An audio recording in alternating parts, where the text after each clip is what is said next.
Avstrija in Švica sta nevtralni državi in obe dve za obrambne izdatke porabita, po mojih informacijah, manj kot 1% BDP. Slovenija naj bi po diktatu NATO šla na 2% BDP, kar pomeni 1 milijardo na leto.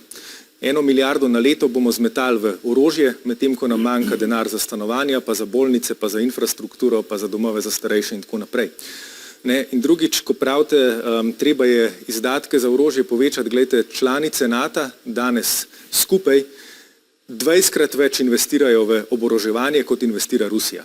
Že danes 20krat več. In mi bomo zdaj to še povečevali.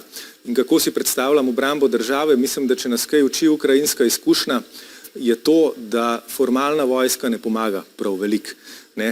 Kar mi rabimo je drugačen koncept obrambe in tudi, če pogledamo domače izkušnje od partizanov do teritorijalne obrambe, tuje vojske smo vedno pregnali kot oboroženo ljudstvo, ne pa kot formalna vojska. Taka vojska, kot jo trenutno gradi minister Tonin, se pravi ti oklepniki in tako naprej, ki so namenjeni predvsem misijam na Bližnjem vzhodu in podobno, k obrambi države ne prispevajo prav nič.